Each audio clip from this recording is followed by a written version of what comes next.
সম্মানিত সুপ্রিয় বন্ধুরা, আসসালামু আলাইকুম। গত ক্লাসে আমরা জাভাস্ক্রিপ্ট দিয়ে দাবার যে বোর্ডটা রয়েছে এই বোর্ডটাকে ডিজাইন করেছিলাম। কোনো সমস্যা নেই, এখানে 64টা ঘর রয়েছে, সবকিছুই ঠিকঠাক। কিন্তু এখন প্রশ্ন হচ্ছে 64 ঘরের মধ্যে এই প্রথম সারি, তারপরের সারি, তারপরে এখান থেকে নিচে থেকে এই প্রথম সারি, তারপরের সারি, এই দুই সারিতে কি করব আমরা, দাবার যে গুটিগুলো রয়েছে এই গুটিগুলোকে এখানে প্লেস করব। এটাই হচ্ছে আজকের কথা, আজকের ক্লাস। তো এখন অনেকেই বলবেন দাবা খেলতে পারে না। দাবা খেলা না খেলা এখানে কোনো ম্যাটার করে না। এখানে মূল যে বিষয়টা সেটা হচ্ছে আমরা লজিকটা দেখব। কি লজিক? যদি এখানে আমরা বা আপনাকে যদি কেউ প্রশ্ন করে যে ভাই আমার একটা ইমেজ রয়েছে, এই ইমেজটাকে 64টা ঘর রয়েছে, এই 64 ঘরের এখানে প্লেস করে দাও, এটা লজিক্যালি করবেন কিভাবে? এটাই তো মূল কথা, তাই না? এখানে লক্ষ্য করুন, দাবার মূল বিষয়টা হচ্ছে এটা একটা যুদ্ধের ময়দান। এখানে হাতি, ঘোড়া, রাজা, মন্ত্রী, হ্যাঁ, তারপর নৌকা, সবকিছুই থাকবে। মূলত সৈন্যরা থাকবে এখানে সবার আগে। এটা হচ্ছে সাদার ঘর, এটা হচ্ছে দুই পক্ষ থাকবে, এটা সাদা এটা কালো, তাই না? তো সৈন্য থাকবে প্রথম সারিতে, সৈন্যটা বেশিই থাকে প্রত্যেকটা যুদ্ধের ময়দানে, সৈন্য থাকে বেশি, রাজা একটাই থাকে, তাই না? কিছু ঘোড়া থাকবে, কিছু নৌকা থাকবে, কিছু হাতি থাকবে, মন্ত্রী একটাই থাকবে, রাজা মন্ত্রী একটাই থাকে, তাই না? আচ্ছা, এখন কথা হচ্ছে যে এখানে গুটিগুলোর যে লজিক সেগুলো আমরা পরে দেখব, আগে প্লেস করতে হবে তো, তাই না? গুটিগুলোকে সাজাতে হবে। এখন এই গুটিগুলো আপনি চাইলে থার্ড পার্টি যে কোনো ওয়েবসাইট থেকে এসভিজিজি, আইকন, ইমেজ, এগুলো চাইলে ব্যবহার করতে পারেন, অথবা ইউনিকোড সিম্বল এগুলোও কিন্তু আপনি চাইলে ব্যবহার করতে পারেন। আচ্ছা, তাহলে চলুন আমরা ওভারভিউ নিয়ে নিয়েছি, তারপরেও বলি যে দুইটা পক্ষ থাকবে। প্রথম যেই সারিটা দেখতে পাচ্ছেন এটা রো নাম্বার 0, তাই না? এটা রো নাম্বার 1 2 3 4 5 6 7, তাহলে 6 7 এবং 0 1 এই দুইটা সারিতে আমরা এই গুটিগুলো বসাবো। তাহলে গুটি থাকবে কিভাবে? আবার দুইটা নৌকা থাকবে, দুইটা ইমেজ। আচ্ছা, তাহলে নৌকার জন্য দুইটা ইমেজ, তারপরে ঘোড়ার জন্য দুইটা ইমেজ, তারপরে হাতির জন্য দুইটা ইমেজ, তারপরে মন্ত্রী, রাজা, এভাবে কিন্তু এই সারিটা কমপ্লিট। তারপরে যেই সেকেন্ড যেই রোটা রয়েছে এই রোতে আমরা 8টা সোলজার মানে 8টা সৈন্যই কিন্তু এর জন্য ইমেজ রেডি করব। আচ্ছা, তারপরে এখানেও সেম, আর এই ঘরগুলো কি থাকবে? ফাঁকা থাকবে। তাহলে চলুন যে কথাগুলো বললাম এখন আমরা কোডের মাধ্যমে বাদবাকি বিষয়টা দেখে ফেলি। তাহলে এই হচ্ছে আমাদের কোড এডিটর। গত ক্লাস এই পর্যন্তই ছিল। তাহলে এটাকেই যদি এখন লাইভ প্রিভিউতে দেখি, এই হচ্ছে আমাদের গত ক্লাসের যে বোর্ড, এটা আমরা ডিজাইন করেছিলাম। এখন আমরা এখানে কোনো কিছুই পরিবর্তন করার আপাতত প্রয়োজন নেই, সিএসএস রেডি করতে হবে, আপাতত এটা এইভাবে রাখছি। আচ্ছা, তাহলে চলুন জাভাস্ক্রিপ্ট দিয়ে এখন আমরা সরাসরি এই ক্লাসটা শুরু করব। তাহলে প্রথমেই কি আমি একটু আগে বলেছি যে ইমেজগুলোকে আগে সিলেক্ট করতে হবে, ইমেজগুলোকে আগে রেডি করতে হবে। আপনি চাইলে বিভিন্ন থার্ড পার্টি ওয়েবসাইট থেকে এসভিজি আইকন আনবেন, অথবা ইমেজ আনবেন, অথবা সিম্বল আনবেন। হ্যাঁ, এখানে গিয়ে সার্চ করলেই হবে। এখানে যদি আপনি গুগলে সার্চ করেন যে চেস সিম্বল, তো এই সিম্বল লিখে সার্চ করলে এই যে সিম্বলগুলো পেয়ে যাবেন। তো এই সিম্বল দিয়ে যদি এই ডিজাইনটা করি তাহলে আসলে আইকনের জন্য বা সিম্বলের জন্য ডিজাইনটা সুন্দর লাগে না, এই জন্য এসভিজি যে ইমেজ, এই ইমেজ ব্যবহার করব। আচ্ছা, তাহলে চলুন ইমেজগুলোকে একটা অ্যারের মধ্যে রাখবো, অথবা একটা অবজেক্ট বানাবো, এই অবজেক্টের মধ্যে রাখবো। তাহলে লেট একটা অবজেক্ট বানাই, অবজেক্টের নাম দিতে পারি যে পিসেস। ওকে, এখন ইকুয়াল দিয়ে আমরা কি বলবো? অবজেক্ট। তাহলে দ্বিতীয় বন্ধনী দিতে হবে, তাই না? এই দ্বিতীয় বন্ধনীর মধ্যে আমরা এখন কি করব? ব্ল্যাকের জন্য আলাদা গুটিগুলো নিব, আর হোয়াইটের জন্য আলাদা নিব। আচ্ছা, তাহলে কি ভ্যালু নেই? এটা যেহেতু অবজেক্ট তাহলে একটা কি নেই। তাহলে এই হচ্ছে ব্ল্যাক, এটা হচ্ছে আমাদের কি। এই কি এর মধ্যে আমি প্রথমেই বলেছি যে এখানে 8টা আলাদা আলাদা, এখানে 8টা আলাদা আলাদা ইমেজ থাকবে এই রোতে, তাই না? এই রোতে ব্ল্যাকের জন্য যেহেতু প্রথমেই নিচ্ছি, তাহলে 8টা আলাদা আলাদা থাকবে। তাহলে সমষ্টিগত একটা বিষয়, তাহলে সমষ্টিগত বিষয় থাকলে অ্যারে নিয়ে নিন। তাহলে এই অ্যারের মধ্যে আমরা প্রথমে নৌকার জন্য যে ইমেজটা লাগবে, আমি উইকিমিডিয়া থেকে ইমেজটাকে মানে রেডি করছি। তাহলে এখানে আপনি চাইলে সার্চ করতে পারেন উইকিমিডিয়া, তারপর সেখান থেকে এসভিজি যে আইকনটা থাকবে সেটা আপনি আনতে পারেন। তো আমি যেই আইকনটাকে ব্যবহার করছি এখানে লিঙ্কটাকে আমি পেস্ট করলাম। তো দেখি এই হচ্ছে, হ্যাঁ, নৌকার যেই ইমেজটা, এই ইমেজটাকেই কিন্তু ব্যবহার করব, এই হচ্ছে তার লিঙ্ক। ওকে, তাহলে যেহেতু লিঙ্ক রেডি, আপনি চাইলে থার্ড পার্টি যে কোনো সাইট থেকে ইমেজ কিভাবে ব্যবহার করতে হয় এগুলো আশা করি এখানে এক্সপ্লেন করার কিছু নেই।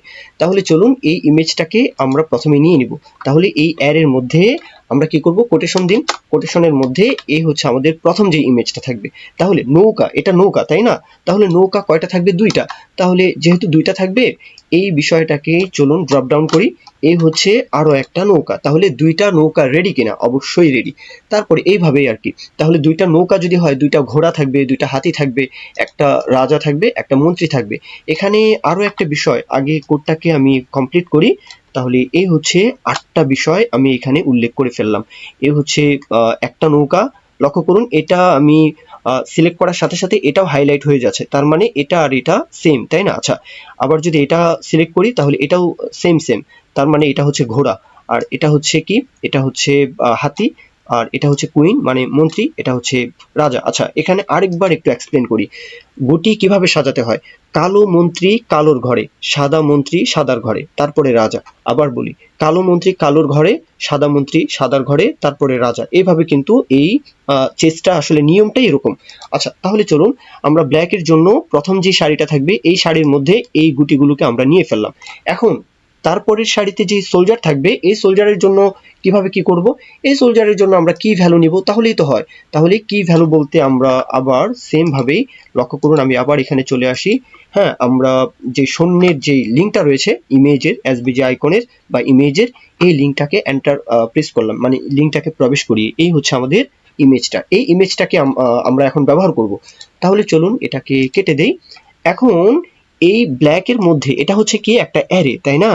এখন এই ব্ল্যাকের মধ্যে সমষ্টিগত বিষয় নিয়েছি, কিন্তু সোলজার যেটা থাকবে সেটা কিন্তু একটা লাইনে পুরো লাইন জুড়েই কিন্তু থাকবে, তাই না? যেহেতু পুরো লাইন জুড়েই থাকবে এই অ্যারের পরে কমা দিন। আচ্ছা, যেহেতু পুরো লাইন জুড়ে থাকবে তাহলে একটা কি ভ্যালু নেই তাহলেই তো হয়। এটাও কিন্তু এক ধরনের কি ভ্যালু, এটা হচ্ছে কি, আর অ্যারের মধ্যে যেটা নিয়েছি এটাও কিন্তু ভ্যালু, তাই না? যেহেতু পুরো বিষয়টাই হচ্ছে একটা অবজেক্ট, অবজেক্টের মধ্যে কি থাকে, ভ্যালু থাকে। আচ্ছা, তাহলে এখানে আমরা কি ভ্যালু নিব, তাহলে ব্ল্যাক পন। দাবার ভাষায় সোলজার যেটা সেটাকে কি বলা হয়, পন বলা হয়। এই জন্য এখানে আমরা ব্ল্যাক পন এইভাবে নিচ্ছি আর কি, ইকুয়াল দিয়ে আমরা বলতে পারি, কোটেশন দিয়ে সেম ভাবে কোটেশনের মধ্যে এই ইমেজটাকে আমরা এখানে ব্যবহার করলাম। আচ্ছা, এখানে এটা এইভাবে নয়, এটা দিতে হবে এইভাবে, মানে কি এটা হচ্ছে কি আর এটা হচ্ছে ভ্যালু, তার মাঝখানে কি দিতে হবে, কোলন দিতে হবে, এই তো। তাহলে এই বিষয়টাও আমাদের গেল ব্ল্যাককে যেভাবে নিয়েছে। আচ্ছা, পুরো বিষয়টাকে আবার চলুন যদি না বুঝেন এটাকে একটু ছোট করি। হ্যাঁ, এখানে লক্ষ্য করুন ব্ল্যাকটাকে আমরা যেভাবে নিয়েছি এটা হচ্ছে 8টা ইমেজ আলাদা আলাদা, দুইটা নৌকা, দুইটা হাতি, ঘোড়া এইভাবে, আর এটা হচ্ছে সোলজার। আচ্ছা, ব্ল্যাককে যেভাবে নিয়েছি হোয়াইটকে সেম ভাবে নিতে পারি কিনা, অবশ্যই নিতে পারি। আগে আমরা স্টোর করছি ইমেজগুলোকে, আগে কি করছি স্টোর করছি, পরে আমরা এটাকে ব্যবহার করব। তাহলে আগে স্টোর করে নেই। আমরা এখন হোয়াইটকে এখানে রেডি করলাম, লক্ষ্য করুন এ হচ্ছে ব্ল্যাকের জন্য আর এ হচ্ছে হোয়াইটের জন্য, সেম বিষয়। তাহলে আমরা কি করি, get element by ID document dot query selector class name. তো এইভাবে আমরা আগে সিলেক্ট করে নিই, আগে ইমেজগুলোকে আমরা আগে সিলেক্ট করে নিই, স্টোর করে নিই, হ্যাঁ, ডাউনলোড করে আগে সেভ করে নিই। হ্যাঁ, তারপরে সেই পাথকে আমরা কি করি, কোডের মাধ্যমে বলে দিই যে তুমি এই পাথকে ধরো। তো সেম বিষয়টাই তো করতে হবে, তাই না? তাহলে আমরা ইমেজগুলোকে আমরা কালেক্ট করে ফেললাম, সিলেক্ট করে ফেললাম, স্টোর করে ফেললাম। এখন আমাদের যেহেতু বোর্ড রেডি, আমরা কিন্তু এইখানে বোর্ডটা রেডি করে ফেলেছি। তো এখানে লক্ষ্য করুন নিচের সারিতে আমরা কালকের যেই ক্লাসটা ছিল এখানে কি বলেছি যে রো এবং কলাম, হ্যাঁ, তাদের যোগফল কি হবে, আমরা এখানে যে মডুলাস এটা ব্যবহার করেছি। যদি ভাগশেষ শূন্য হয় তাহলে হোয়াইট কালার থাকবে, এই ভাগশেষ যখন শূন্য হবে তখন যে হোয়াইট কালার থাকবে, আবার ভাগশেষ যদি শূন্য না হয় তাহলে ব্ল্যাক থাকবে। এইভাবে ঘরগুলোকে সাজিয়েছি লুপের মাধ্যমে, লুপের মাধ্যমে সাজিয়েছি। তো এখন লুপের মাধ্যমে এই গুটিগুলো এখান থেকে বের করতে হবে। আচ্ছা, আপনাকে যদি বলা হয় যে অবজেক্ট থেকে এই যে নৌকার যে ইমেজটা রয়েছে এই ইমেজকে অ্যাক্সেস করবেন কিভাবে, যদি এটা না পারেন, এখন আমার এই প্রশ্নটা যদি এখন উত্তর না বের করতে পারেন তাহলে টিউটোরিয়াল আবার সুন্দর মতো দেখতে হবে। আমি আবারও বলি, যদি আপনাকে বলা হয় যে এখানে হাতি রয়েছে, এই হাতি বা ঘোড়া বা যাই বলুন, এখানে কিং রয়েছে বা রাজা মন্ত্রী যাই হোক, সেটার অ্যাক্সেস নিতে হবে। যেমন ধরুন এটা কি, এটা মনে হয় কুইন, অথবা এটা মনে হয় কুইন। আচ্ছা, এই যে কুইনটা রয়েছে মানে মন্ত্রী, এই মন্ত্রীর অ্যাক্সেসটা নিতে হবে। তাহলে এটা কিভাবে নেবেন, এখানে নিতে হবে, আমি উত্তরটা দিয়ে দিচ্ছি যে পিচ ডট ব্ল্যাক, তারপরে তৃতীয় বন্ধনী দিয়ে এখানে কত নাম্বার, এটা হচ্ছে 0 1 2 3 4, এই 4 লিখলেই কিন্তু এই মন্ত্রীকে মানে এই ইমেজকে আমরা সিলেক্ট করে ফেলবো। হ্যাঁ, এইভাবে কিন্তু অ্যাক্সেসটা নিতে পারি। তাহলে সেই বিষয়টাই আমরা লুপের মাধ্যমে এক এক করে এটাকে কি করব, আমরা এখানে নৌকা, এখানে যেভাবে আসলে এখানে অ্যালাইনটা করেছি সেম ভাবে কিন্তু এই ইমেজগুলোকে এখানে আমরা প্লেস করব। তাহলে সেটা কিভাবে, আমরা যদি এখানে আরো একটা কন্ডিশন নেই, লক্ষ্য করুন কন্ডিশনটা একটু লক্ষ্য করুন, এটাকে এক সাইজ বড় করে নেই, আচ্ছা, এই হচ্ছে গত ক্লাসে আমরা এই পর্যন্ত এগুলো করেছিলাম না? তো আজকে কিছু বিষয় এখানে বাড়তি করব, গুটিগুলোকে জাস্ট এখানে বসাবো। তাহলে কিভাবে বসাবো?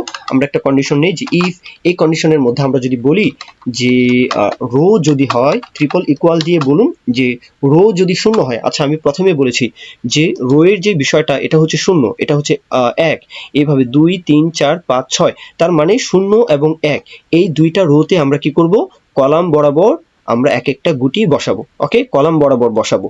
তো এইভাবে সেম ভাবে আর কি এখানে 6 নাম্বার এবং 7 নাম্বারের ক্ষেত্রে আমরা কলাম বরাবর এই রোতে এই গুটিগুলো বসাবো কলাম বরাবর, তাই না? এইভাবে।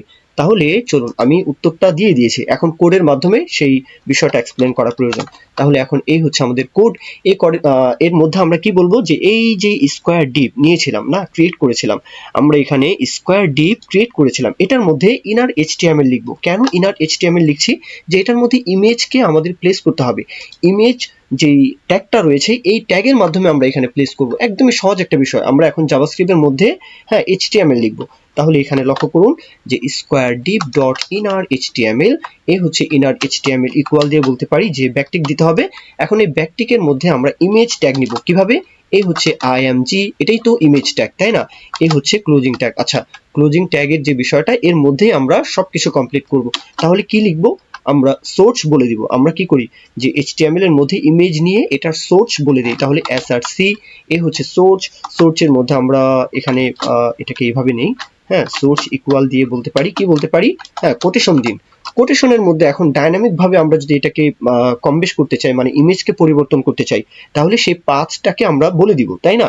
আর যদি এখানে এবিসিডি যেটাই আপনাদের ডাউনলোড করা থাকবে সেই ইমেজের পাথ যদি এখানে বলে দিন, হ্যাঁ, এখানে ডিডি, এই ইমেজগুলো দেখা যাচ্ছে কিনা? ডিডি বলতে কোনো ইমেজ নেই, এই জন্য ইমেজগুলো দেখা যাচ্ছে না। তো যা আছে মানে এখানে বোঝা যাচ্ছে যে কোনো একটা ইমেজ এখানে বসবে। এখন কোন ইমেজটা বসবে এখান থেকে আমরা সেটা অ্যাক্সেস করব, একদম ইজি। এই পিস থেকে আমরা ব্ল্যাক, এই ব্ল্যাক থেকে আমরা যে ইমেজগুলো লাগবে সেটা আমরা এখান থেকে অ্যাক্সেস করব। তাহলে চলুন ডাইনামিক ভাবে এটাকে আমরা চেঞ্জ করে ফেলি, পরিবর্তন করে ফেলি। তাহলে এই এখানে এই টেক্সটের বদলে আমরা এখানে ডলার সাইন দিব, দ্বিতীয় বন্ধনী দিতে হবে, যেহেতু ডাইনামিক ভাবে আমরা এটা চেঞ্জ করব। আচ্ছা, এই দ্বিতীয় বন্ধনীর মধ্যে আমরা হ্যাঁ এই যেটা আমি একটু আগে বললাম যে পিস থেকে কি করব, পিস থেকে আমরা ব্ল্যাককে অ্যাক্সেস করব, তাই না? তাহলে এখানে ব্ল্যাক পন নয়, তাহলে ব্ল্যাক পন যদি দেই তাহলে সবগুলোই কিন্তু এখানে অ্যাক্সেস হয়ে গেল, তাই না? আমরা কি এটা এইভাবে চাই? তাই আমরা কিন্তু এখানে এইভাবে আসলে চাচ্ছি না, আমরা কি চাচ্ছি যে ব্ল্যাক থাকবে। তাহলে এই হচ্ছে ব্ল্যাক। এই ব্ল্যাকের মধ্যে থেকে আমি একটু আগে যেটা বলেছিলাম যে কলাম বরাবর প্রত্যেকটাকে বসাবো। তাহলে কলাম বরাবর যদি বসাতে চান তৃতীয় বন্ধনীর মধ্যে এই হচ্ছে কলামকে বলে দিতে হবে, তাহলে কিন্তু বসে যাবে। এই তো প্রত্যেকটা ইমেজ সুন্দরভাবে কিন্তু বসে গেল, একদমই ইজি, একেবারে পানি ভাত। আচ্ছা, যদি প্রয়োজন হয় যে এটার ফন্ট সাইজ বাড়াবেন, হ্যাঁ, এটার একটু পরিবর্তন করবেন, কিছু ঘষা মাজা করবেন, ডিজাইন করবেন, তাহলে কি করব? আমরা সচরাচর কি করি এইচটিএমএল এর মধ্যে আমরা যদি ট্যাগ নেই, ইমেজ ট্যাগ নিলাম, এখন আমরা ইমেজের যে সোর্স এটা আমরা বলে দিলাম। এখন এই ইমেজের ফন্ট সাইজটা বাড়াতে চান, কমাতে চান, এটা আসলে কিভাবে পরিবর্তন করেন? সিএসএস দিয়ে, তাই না? এখন সিএসএস এর মধ্যে আমরা কি করি? ক্লাস নেই, তাই না? তাহলে এখানে ইমেজ ট্যাগের মধ্যে আমরা সোর্সের পরে একটা ক্লাস নিয়ে নেই, এই হচ্ছে আমাদের ক্লাস। ক্লাসের নামটা নিতে পারি ইকুয়াল দিন কোটেশন, ডাবল কোটেশনের মধ্যে আমরা ক্লাসটা উল্লেখ করতে পারি যে পিস, এইভাবে ক্লাসটা উল্লেখ করলাম। এখন এই পিসকে ধরে লক্ষ্য করুন আমরা সিএসএস ফাইলে আবার চলে আসলাম। এখন এখানে পিসকে ধরে কি বলবো যে তোমার ফন্ট সাইজটা এত হয়ে যাও, তাহলেই হয়। আমরা যদি এখানে তার হাইটটা বলে দিই, উইডথ বলে দিই যে 50 পিক্সেল, হ্যাঁ, তারপর তার হাইটটাও বলে দিই যে 50 পিক্সেল, তাহলে 50 পিক্সেল। আচ্ছা, এখানে লক্ষ্য করুন যেই ঘরে গুটিগুলো রয়েছে সেই ঘরের সাইজটা অনেক বড় হয়ে গেল, তাই না? তো এটাকে কিভাবে ঠিক করা যায়? আমরা যদি এখানে গ্রিডের মধ্যে লক্ষ্য করুন, এই গ্রিডের মধ্যে আমরা যদি এখানে গ্রিড টেমপ্লেট কলাম বলেছি, তাই না? তো এই বিষয়টাই আমরা গ্রিড টেমপ্লেট রো বলবো, তাহলেই হবে। আশা করি যে গ্রিড টেমপ্লেট রো বরাবর হ্যাঁ সেম থাকবে। তাহলে এই তো আমাদের ডিজাইন কিন্তু একেবারে আমরা যেরকমটা চাচ্ছিলাম সেম ভাবে ডিজাইনটা কিন্তু এক লাইনের মাধ্যমে এখানে এই প্রবলেমটাও আমরা সলভ করে ফেললাম। এখন কথা যে সেম ভাবে এখানে যেভাবে আমি দেখালাম যে সোলজারকে এখানে উল্লেখ করতে পারেন কিনা, পারারই কথা, না পারলে আর কি বলবো। তাহলে চলুন, ভাই তো আছি, আমরা এখানে আবার বলি, কন্ডিশনটা কিন্তু শেষ হয়নি। আমরা এখানে আবার বলতে পারি যে ইলস ইফ, তাহলে এই হচ্ছে ইলস ইফ, এই কন্ডিশনের মধ্যে বলি যে রো যদি কি হয়, আমরা এখানে বলতে পারি যদি 1 হয়, মানে প্রথম যে রোটা থাকবে, মানে এটা হচ্ছে 0 তারপরে 1, এই রো কে আমরা বলে দিব কি বলবো, একটু আগে আমরা যেটা দেখেছিলাম যে এখানে স্কোয়ার ডিপ, এই পুরো বিষয়টাকে চলুন আমরা কপি করি আর এখানে আমরা উপস্থাপন করি। এখানে কিছু ঘষা মাজার প্রয়োজন, এখানে কলাম বরাবর আর চাই না কিছুই, আমরা চাই যে ব্ল্যাক পন যেটা আছে সেটা থাকবে, তাহলে এ হচ্ছে ব্ল্যাক পন। চলে আসলো কিনা, একদম ইজি কিনা, একেবারে ইজি। তো তারপরে এখন আমরা কি চাই, ইলসিফ দিয়ে আবার বলবো যে 6 নাম্বার কলামে যেটা থাকবে সেটা হোয়াইট কালার অনুযায়ী থাকবে, আর 7 নাম্বার কলামে কি থাকবে আমরা এই বিষয়টাকে ঘুরিয়ে বলবো, তাহলেই হবে। লক্ষ্য করুন কোডটাকে এখন আমি যদি একটু স্কিপ করে যাই, এখন তো না বোঝার মতো কিছু নেই, হ্যাঁ একেবারে সিম্পল একটা লজিক। এখন আমরা এই কোডটাকে একটু ঘুরিয়ে বললাম, প্রথমেই কি থাকবে সোলজার, তাই না? তো এই সোলজারের জন্য এখানে আমরা বলেছি যে হোয়াইট পন, তারপরে এখানে আমরা 7 নাম্বার যে রোটা রয়েছে এই 7 নাম্বার রোতে এই বিষয়টাকেই জাস্ট ঘুরিয়ে বলেছি, এই তো। তাহলে এই ছিল আজকের ক্লাসটা। যদি মনে করেন যে ভিডিওগুলো থেকে আপনাদের ক্লাসগুলো থেকে কোনো না কোনো কিছু শেখা হচ্ছে, জানা হচ্ছে, অবশ্যই লাইক কমেন্ট শেয়ার করতে ভুলবেন না, চ্যানেলটি সাবস্ক্রাইব করে রাখতে ভুলবেন না। তো এই পর্যন্ত সকলে ভালো থাকবেন, দোয়া রাখবেন। আল্লাহ হাফিজ, আসসালামু আলাইকুম।